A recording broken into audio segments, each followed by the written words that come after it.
Let's check on these worms and see what's going on. Now the paper is looking pretty wet. I did spray it down last week. And we got some worms right there on the top. I don't see any worms on the paper. Oh, maybe there is. There's a couple little ones there, so I guess I will fold this inside out. Put that out to the side for a moment. If you remember last week, I had a butternut squash I put in here, and I had applied a heating mat on the thermostat underneath the tote. Now the butternut squash was right over here in the middle, and it looks like there is some remnants of that still left. But that was a big butternut squash, and most of it's pretty much gone. So we got a little section here. Let's dig underneath here a little bit more. Let's see if there's anything else. Boy, lots of worms in there, huh? That part's really looking good. But we do have just a little bit of the butternut squash left. But considering how big that was, they ate the vast majority of it, with lots of worm activity right around that area. So let's cover that back up. They can finish that part off. And we'll go on to this week's feeding. And I will put that over on this side. So I believe I did like this side, and then the middle. So we'll go back to this other side over here. And this week's feeding is a blend of peas and carrots, some bell pepper, broccoli. You can see how green all that is. There's some romaine lettuce that was in there.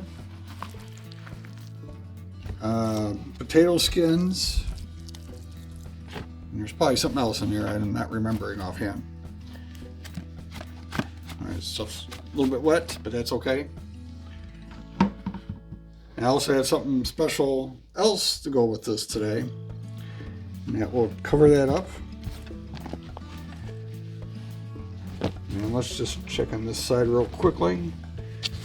There shouldn't be anything over here since they had already eaten all that the week before. Yep. There is no leftover food on this side, but there's plenty of worms in there.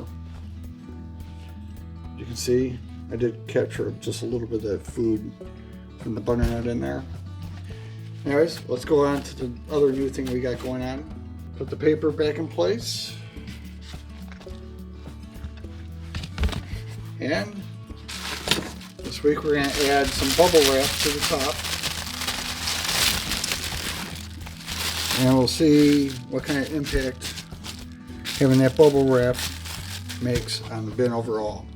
Now, I do have the bubble side facing down, so the worms could actually kind of get in there and wiggle all the way through the bubbles. Let's go on to the next thing that I got for you. Also want to show you the thermostat I picked up for heating the bin. I have it actually set to like 75, and right now it's at 73, so it's under the heating mode. But this has been doing a pretty nice job of keeping the temperature in the bin up.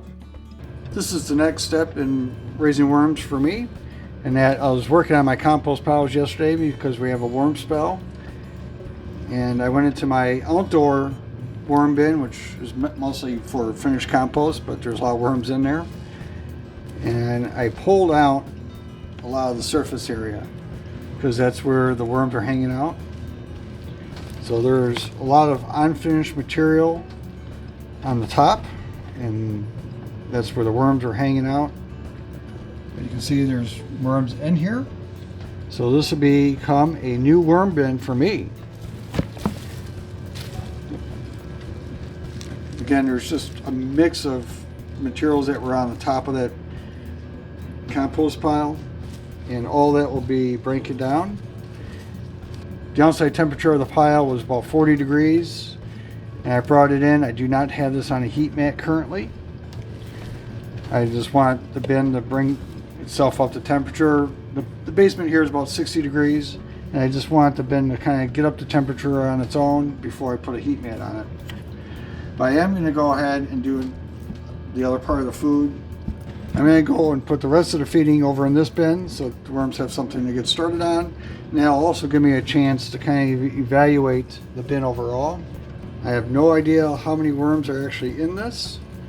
So doing the feeding, add some powdered eggshell as grit. I'll just kind of stir that through the whole pile, I think. Cover that back up. And then next week, when we do our check-in, we'll just kind of see what kind of activity we have. Now I'll probably wait until next week to actually put a heater underneath this bin, just so that the worms have a chance to kind of get acclimated to this new bin and the new conditions that they're in. Well, I'm excited to have another worm bin getting started up here from that outdoor bin. Again, I have no idea how many worms are in this bin, but it's all part of the adventure, isn't it? Just getting started, seeing what you're working with, and then allow that population to grow over time. During next week's check-in, we'll have a much better idea of like how many worms might be in there based on how fast the food disappears. So until then, I hope you enjoyed, got something out of this, and we'll see you on the next one.